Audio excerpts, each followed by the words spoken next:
وسلم وبارك على سيدنا محمد وعلى آله وصحبه أجمعين. السلام عليكم ورحمة الله تعالى وبركاته. سعيدة اليوم بلقائكم أعزائي الكرام في سلسلة من دروس تعلم اللغة الفرنسية من أجل المبتدئين. سأفتتحها اليوم إن شاء الله، وأسأل الله العلي القدير أن يعينني في مهمتي هذه، لأنها ستكون مهمة صعبة لأنه سأقوم بتقديم هذه الدروس مترجمة باللغة العربية حتى يتسنى لجميع المتتبعين من فهم ما أقوله، فهم اللغة وتعلمها بطرق وأساليب سهلة ومبسطة. ستكون مهمة صعبة لأنني سأتطفل على أعظم لغة في العالم وأجملها وأعظمها حقا، اللغة العربية. سأتطفل عليها وأنا لست متقنة لهذه اللغة، فأسأل العلي القدير أن يعينني في مهمتي هذه، وأسألكم أيضا أن تغمضوا أعينكم عن أخطائي وعن هفواتي في اللغة العربية. إذا موعدنا إن شاء الله قريبا. أتمنى أن تتابعوني وأن تتواصلوا معي.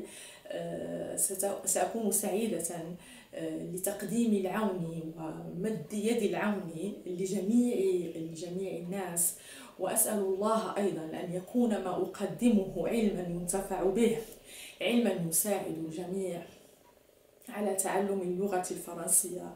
لم لا؟ فالله خلق الألسنة مختلفة، وأظن أن الإنسان لديه عقل خارق، عقل يستطيع أن يتعلم به أشياء كثيرة.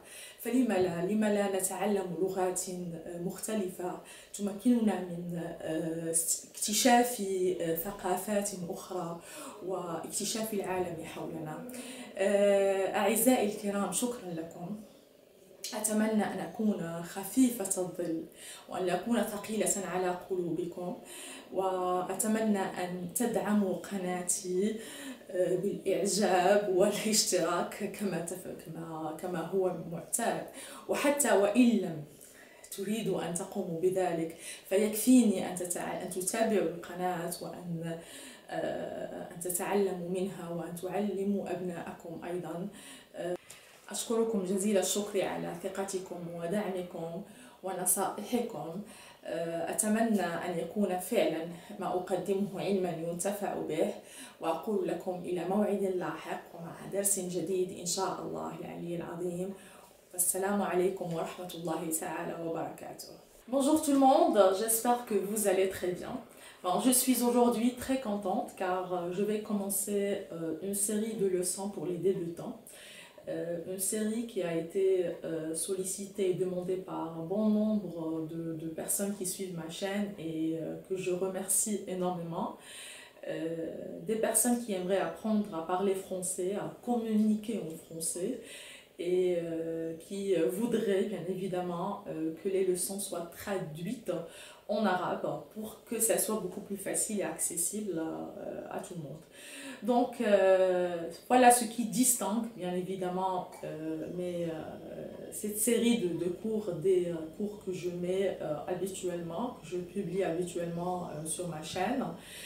Ce seront des cours en français mais qui seront traduits en arabe.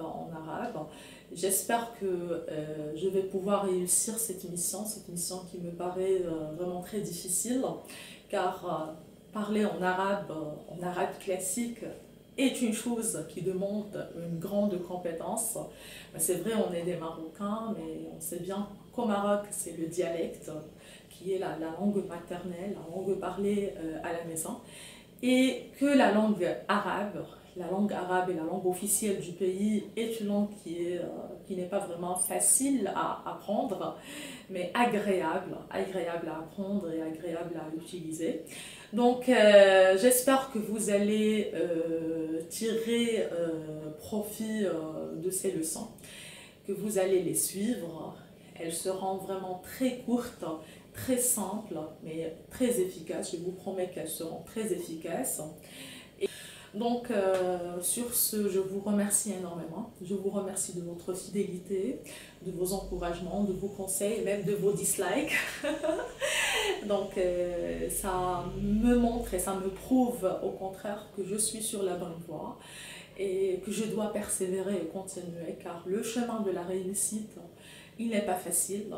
Il n'est pas facile, il est plein d'obstacles et qu'il faut bien évidemment persévérer pour arriver au bout.